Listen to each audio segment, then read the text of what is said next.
मध्ये आपण शाब्दिक उदाहरणांच्या मध्ये जाऊया. त्याला आपण वर्ड्स प्रॉब्लेम म्हणतो. आता याच्यामध्ये एक उदाहरण दिलेलं आहे आणि ते उदाहरण आपण या ठिकाणी सोडवणार आहे आणि त्याचं उत्तर कसं आलंय पाहणार आहे. आपल्याला एक आयत दिलेला आहे, त्याला आपण आणि त्या आयताची परिमिती दिलेली आहे. आयताच्या परिमितीला आपण इंग्रजीमध्ये म्हणतो रेक्टँगल पेरिमीटर. म्हणजे आयताची परिमिती 40 दिलेली आहे आणि सांगितलंय की लांबी आणि रुंदी याचं आपल्याला माप दिलेलं आहे, सांगितलेलं आहे आणि त्याच्यावर आपण एक गणित सोडवणार आहे. त्याची लांबी जी आहे ती आपण x मानली आणि त्याची रुंदी आपण y मानली तर परिमितीचं पहिलं सूत्र तयार होतं. परिमिती म्हणजेच आपल्याकडे सूत्र आहे त्याचं 2 कंसात लांबी अधिक रुंदी. जर लांबी आम्ही x मानली, रुंदी y मानली तर त्या सूत्राप्रमाणे 2 कंसात लांबी अधिक रुंदी बरोबर त्याची परिमिती किती दिलेली आहे 40.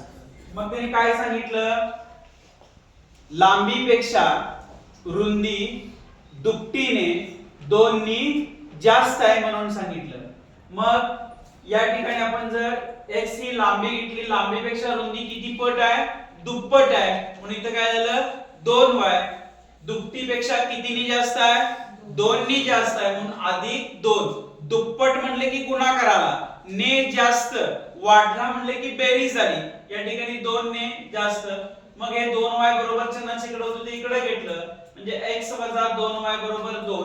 हे एक समीकरण तयार झालं. इथं 2 समीकरण तयार झाली. पहिलं समीकरण पहिल्या अटीनुसार तयार झालं होतं आयताच्या परिमितीच्या नियमाप्रमाणे आणि दुसऱ्या अटीनुसार तयार झालं लांबी ही रुंदीपेक्षा दुप्पट आहे व 2 नी जास्त आहे म्हणून 2. या ठिकाणी ही दोन्ही समीकरण आपण इथे घेतली. आता इथे सोडवत असताना मी क्रॅमर्स रूलचा वापर केला, त्याला आपण डिटर्मिनंट मेथड म्हणतो. त्या पद्धतीने सोडवलं. तुम्हाला समजण्यासाठी म्हणून मी क्लुप्ती सांगितली होती. काय 12 32 13. 12 मधून d काढायचा, डिटर्मिनंट म्हणतो आपण त्याला, आणि 32 मधून dx काढायचा आणि 13 मधून dx काढायचा. म्हणजे या ठिकाणी या गणिताचे 3 भाग आपण करत होतो समजून घेण्यासाठी. आता यावरून आपण पहिल्यांदा d ची किंमत काढली. तिरकस गुणाकार करून त्यांची काय करायची असते, वजाबाकी करायची असते. वजाबाकी केल्यानंतर या ठिकाणी -2 -1 म्हणजे d ची किंमत आली -3. त्याच्यानंतर आपण इकडे dx ची किंमत काढली. dx ची किंमत काढत असताना तिरकस गुणाकार केला. 20 दुनी 40 बे के बे -40 -2 -42 dx ची किंमत आली. त्याचबरोबर आपण dy ची किंमत काढली. dy ची किंमत काढल्यानंतर बे के बे 20 एके 20 दोन्हींची वजाबाकी केल्यानंतर उत्तर आलं -18. आता आपण ऍक्च्युअली x आणि y च्या किमती काढत असताना कसं काढणार, x म्हणजे dx भागिले d म्हणजेच -42 भागिले -3 दोन्हीकडे वजा चिन्ह आहे, वजा वजा काय झालं अधिक झालं. 3 ने 21 ला भाग गेला आणि उत्तर आलं त्याचं 14. 14 त्रिक 42. त्याच्यानंतर y ची आपण व्हॅल्यू काढली. y म्हणजे dy भागिले d 18 भागिले 3 3 सम 18 दोन्हीकडे वजा वजा चिन्ह होतं, वजा वजा अधिक झालं. x ची किंमत 14 आणि y ची किंमत 6 आली.